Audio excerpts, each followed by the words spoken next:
This ship is a work in progress, all stats are subject to change, what you see now might not be the final product. Greetings everyone, NoZoupForYou here, and 2017 is officially over, gone, behind us, never to come back. We are in 2018 now. First and foremost, I want to thank every single one of you. Past 13,000 subscribers on YouTube. I could not have done that without the support of all of you and Wargaming, so I appreciate that. I appreciate all the follows and you all being with me. I know not every single one of you has agreed with everything I've said, and that's awesome. I like that. I have no issue with that at all. It would be pretty dull and boring if every single thing I said everyone agreed with, and that's not my goal. That's not my objective. My objective is to get people thinking when I'm trying not to get them laughing. My goal is to not necessarily create controversy, but bring it out to the forefront. Because when we talk about things and when we disagree on things, that's how we start to make things better. And that's how we improve the game and the community. So there's that. Thank you one and all. It's been a great year, and had a couple trips. Flew out to Wargaming North America at the beginning of the year, and towards the end of the year I flew out for the Let's Battle tour down in Corpus Christi. It was a great time on both accounts, so my year went good. The year for Wargaming and World of Warships was a little different though. We had a fair amount of change and a little bit of controversy. So before we get into what 2018 is going to hold in store for us, I'm going to take a little look back down memory lane at 2017 and all the interesting things that happened and how they changed the game. So first and foremost, I think the biggest thing that happened during 2017 was the change in stealth fire mechanics, and actually the complete elimination in stealth fire mechanics. That forced thousands of players, probably 90 to 95% if not more, to completely reevaluate their gameplay. It was a huge game changer, and in many ways it was needed. A lot of ships were just way too powerful with stealth firing. Then again, some ships really were hurt by stealth firing being removed, and classes actually, destroyers were hurt when stealth fire was removed. It neutered them, so to speak, in many ways in their ability to cap. Whereas cruisers, I'd say ships like the Zhao, yeah, they probably needed stealth fire removed, because if I recall, the Zhao was just absolutely disgusting with stealth fire. So yeah, at the beginning of the year, stealth fire was removed, and it was a huge change, but I think for the most part the community adapted to it. He adapted fairly well. Another thing at the beginning of the year was radio position finding, and people thought that was going to be a game changer, but that's one of the changes that really turned out not to be a huge game changer. It didn't really affect as much as many people thought it would, which is good though, and I was hoping that that mechanic would not harm the game, and I don't think it did. Another thing that happened, huge change, was the captain skills, and I think the retooling in captain skills really helped the game. It helped progression. It helped a lot of players get a decent commander a lot quicker than before, because let's face it, before it took forever to get your commander where it needed to be. So well done Wargaming on that change. That really helped things a lot. Another mechanic change that came towards the end of the year, or at least the latter half of the year, was the changes to smoke mechanics. Another thing that Wargaming recognized was needed, and I think that we definitely needed in the game. So battleships can no longer sit in smoke up close and personal near the caps. If they do, they're going to be spotted firing from smoke. It affected some cruisers to some degree, Kutuzov a little bit, but for the most part I think it didn't hurt cruisers the way some people thought it would.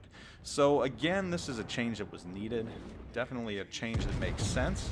Now let's look at some of the more controversial stuff, and that's not to say stealth fire wasn't controversial. I know it was very controversial at the time, as was RPF, but controversial stuff in 2017, the introduction of the Royal Navy battleship line.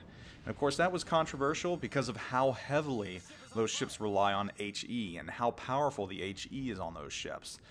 You know, one name comes to mind with that, Conqueror, and the Conqueror still remains a very controversial ship. Although the controversy has died down just a little bit, and I'm not seeing too many Conquerors out there. Not as many as Montanas and Yamatos, and even Grosser Kurfürst. So, the Conqueror, while it's out there and remains a very capable fighter, I don't think it's quite the controversy now as it was back then. Though, people will always debate about the HE. A number of premiums caused a lot of controversy. One of them is the Alabama. The Alabama had a higher Citadel than many people thought it should have had. And as a result, there's a huge public outcry. And Wargaming did the right thing and listened to the outcry and lowered the Citadel. I thought the ship was pretty powerful how it was. Lowering the Citadel was just icing on top of the cake. Another ship with a lot of controversy surrounding it, the Graf Zeppelin. And again, a lot of public outcry. As a result, Wargaming listened, and it went through extensive testing and open to the public at that. Wargaming gave the option to sell it back or keep it and test it, much like they did for the Kutuzov and for the Belfast after the nerf to smoke. Wargaming did something very uncharacteristic and allowed players to sell them back if they didn't like the changes and how it affected the ship. So again, kudos to Wargaming on that and how they handled the Graf Zeppelin. I know a lot of people were upset with, well, initially upset with the Graf Zeppelin. I mean, it seemed at first it was too powerful, then not powerful enough, and they just couldn't get it right, and I still don't know if where we need to be on it.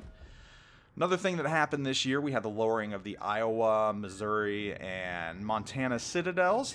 A lot of people had said that the Montana was just too squishy. It couldn't really compare to its in-tier brethren, the Yamato and Grosser Kurfürst. As a result, Wargaming lowered the Citadels on the Iowa-class ships. The Montana is basically just a Iowa-class battleship that's slightly bigger with more turrets, but they're pretty much the same. So lowering the Citadels on both of those made them a lot more survivable against Yamatos and Grosser Kurfürst and made them very, very good ships. I've always had a soft spot for the Montana. It's always been one of my favorite battleships, but with the changes, it just made it so much better. So there's another big thing that happened in 2017. Yeah, looking back at 2017, yeah, there was a lot of controversy, but there were a lot of changes that were really good that I think moved the game forward and the gameplay forward. We also had a huge focus on missions. We had missions like the Dunkirk mission, which was a lot of fun. Had other missions come out, and I know Wargaming is going to push those even more in the future. They say they're going to focus on those, so I think that's a good thing because it's proven to be enjoyable for players to division up and fight in those missions. Another thing we saw this year was the introduction of clan battles, and while I don't think we're there yet with them, I think we're getting there. I think it's a step in the right direction. I know a lot of people were upset about the controversial move to remove aircraft carriers from clans, but I'm sure Wargaming is going to take a look at these before the second clan season starts. They're going to see what went right, what went wrong, and we're going to move on from there. So what do we have coming in 2018? Well, there's a lot of stuff on the way. I'm not going to cover it all right now. I'll pick a few of the items that I see that I'm looking forward to. First and foremost, the Roma. That is a ship that many people are looking forward to, and I know it's going to be coming pretty soon in 2018 at least.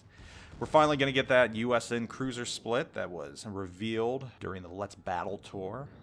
Everybody's looking forward to that. So just a word of note right now, if you're not grinding up the USN line, you might think about doing that and purchasing those cruisers and holding on to them so that you get the counterpart when the split does finally happen. I'm on the Baltimore right now, and with the 200 XP modifiers that are happening during the new year, I'm just grinding through it at a ferocious pace, so very, very nice. Another thing we got coming soon that was mentioned by Wargaming are player patches or logos or whatever they want to call them. And you'll have the ability to build your own patches and logos that everybody will be able to see. And while I think that's very, very cool, I think it's an absolutely huge missed opportunity by Wargaming. And what I would like to see, what I hope happens, and that's not to say that Wargaming's not planning this or even working on this right now, but I want these patches to work like the dog tags that you see in games like Battlefield. I want the ability to collect them. I want to be able to collect them when you sink enemy ships. How cool would that be if you could collect patches for every single player that you sink? That'd be awesome. It would add even more meaning to the game. It would make it a lot more fun, I think. Especially if you could showcase maybe 4 or 5 of them on your stat page. So for instance, if you sink 100 players, you can look through those players, pick out the 5 players that you're most proud of sinking, and you can highlight those 5 patches. That would be awesome. Think if you're a clan player and you sink 5 enemies from your rival clan, and you can post those up there for the world to see. How cool would that be? I think that would be awesome. I mean, I'm sure there's some people out there I'd love to sink, and you get bragging rights from collecting those tags or those patches, and it's always something I loved about the Battlefield world and the Battlefield game. I think it just adds something more to it. It opens up the ability for events.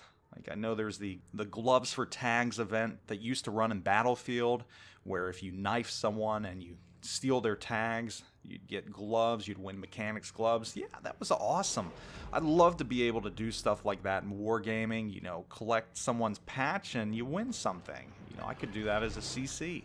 That'd be a hell of a lot of fun. So, while the patches I think are cool right now, I kind of think they're meaningless, and I don't want them to be meaningless because it's a really neat function. So, wargaming, if you're listening, and if you don't plan on doing this, maybe you should, because I think it would be a lot of fun. And again, I don't know if they're thinking of doing that. They might be. It might be on the back burner, because it takes time to implement change in this game. It takes a lot of time. So anyhow, that's just me musing about something that I'd like to see, something that I think would be really, really cool. What do you all think?